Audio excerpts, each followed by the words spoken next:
rinobuda. Sometimes usanyanya kukoshesa nzara yawinayo kudarika zvinhu zvamwari. Jesu aine nzara akatungamidza zvinhu zvedenga. Modza nzara yako aino zvinhu zviri kushupa. Uda kugadzira unokanikapa asi pakukanika nekugadzira ndopachakupinidza mwana taisirewa. Because sometimes you react to hunger.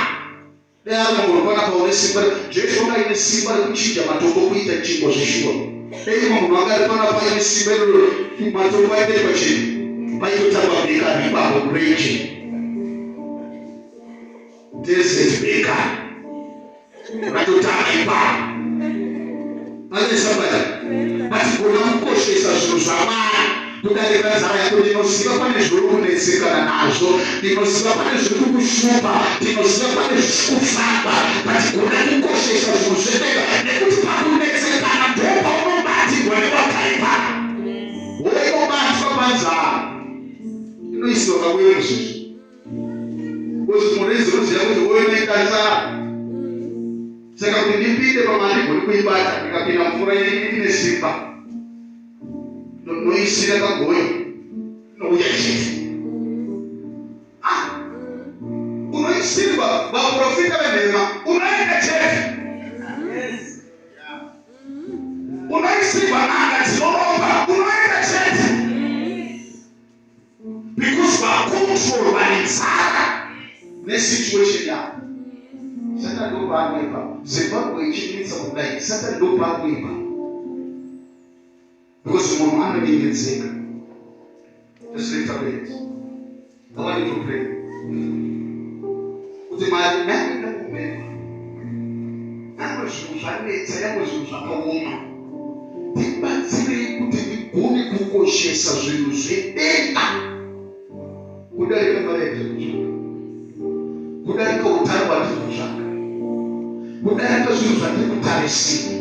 Because Satan unokurudzira zviri kutoita ukaiswa zero ukadaiswa zvinokufamba zvakadaiswa ukaita kungodachi kwatowira.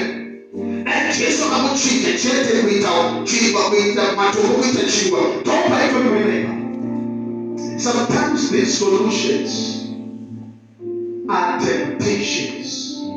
Kuti unogona kuramba wakabatirana naMariya iwe uchiti solution iyo iri gepi ravhurwa newakaipa kuda kuisira pasi, riri gomba rachekwa newakaipa kuda kufusira.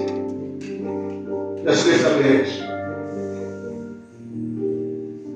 change mazuva ano. We want miracles, we want miracles, we want breakthroughs.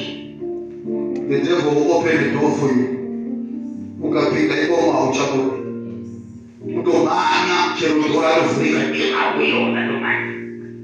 Pray marende batsire nyango pakurwadziwa pako, nyango pakushayiwa pako, nyango pakushorwa pako, nyango panzara yako. Ngatigone kukoshesa zvinhu zvedenga, ngatigone kukuremekedzai, ngatigone kukutya kupinda solution andiko. Pakutsvaga solution ndopane nyaya, because ndopane rasikarama. The devil can offer a solution, a silly solution. Pakugadzirisa zvidopane nyaya, unoigadzirisa sei? Ndopane nyaya.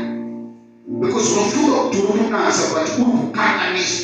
Unofunga kuti uri kuenderera mberi but uri kutodzoserwa kumashure. Because warespecta nzara yako kupinda mari, warespecta situation yako kupinda mari, warespecta kunetsa kwezvinhu kupinda mari. Lift up your hands. Begin to pray.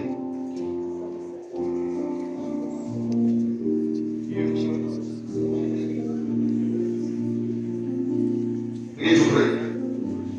Pray.